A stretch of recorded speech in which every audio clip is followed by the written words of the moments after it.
Have you ever wondered about the early life of Jesus Christ, the years between his birth and public ministry that remained largely shrouded in mystery?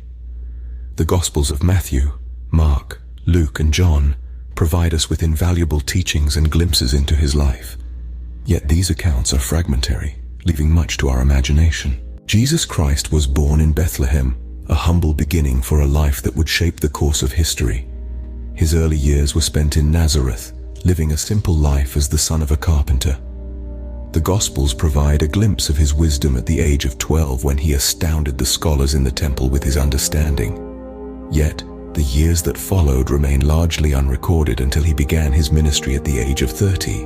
In his 3-year ministry, Jesus Christ delivered profound teachings and performed miraculous deeds. He healed the sick, fed the hungry, and taught lessons of love, forgiveness, and faith that continue to echo through the ages.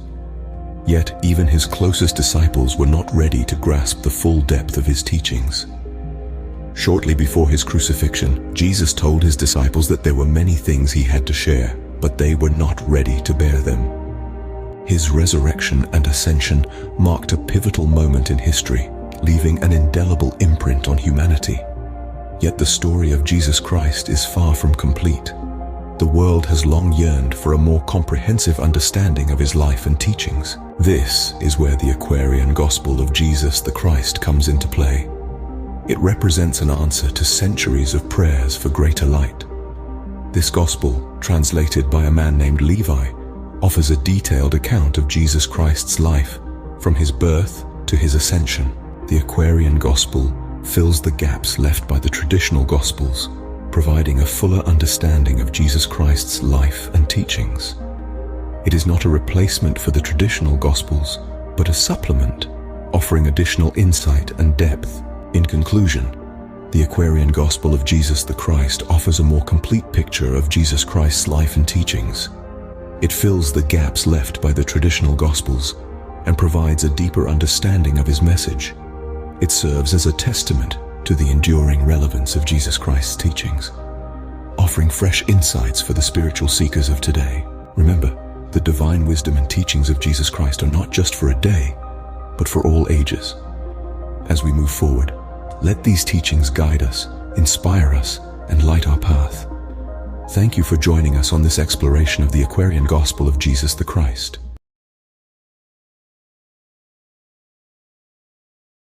Imagine a time in history when the world was waiting for a savior, a beacon of hope, a king.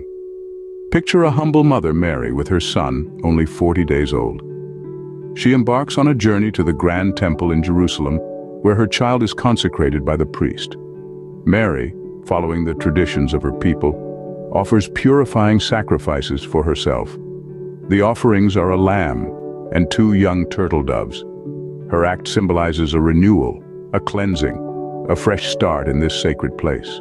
In this same temple, a pious Jew named Simeon is serving God. Since his youth, Simeon has been yearning for the arrival of Immanuel. His heart's deepest desire is to lay his eyes on the Messiah in the flesh before he departs from this world. The moment Simeon sees the infant Jesus, a wave of joy washes over him. He exclaims, "I am now ready to depart in peace, for I have seen the King." He takes the infant in his arms and foresees a future where this child will bring a sword upon his people, Israel, and all the world. Yet he also prophesies that this child will break the sword, and the nations will learn war no more.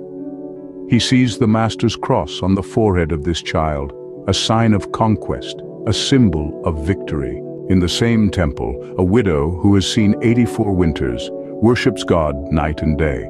She never departs from this holy place. When she sees the infant Jesus, she exclaims, "Behold Immanuel, behold the signet cross of the Messiah on his brow." Overwhelmed with reverence, the woman kneels to worship the child, recognizing him as God with us, Immanuel. But a figure, a master, clothed in white, appears and cautions her. He explains that while this child is man, the Son of Man, and worthy of all praise, she must not worship him. That act would be idolatry. Worship and adoration should be directed only towards God. Humbled by these words, the woman rises and bows her head in thankfulness, worshiping God alone. And so Mary takes the infant Jesus and returns to Bethlehem. carrying with her the blessings, prophecies, and teachings of this day. These events mark a significant chapter in the tale of Jesus, setting the stage for the journey ahead. The consecration, the prophecies, and the teachings echo through time, reminding us of the divine path that was set for this humble child and the impact he would have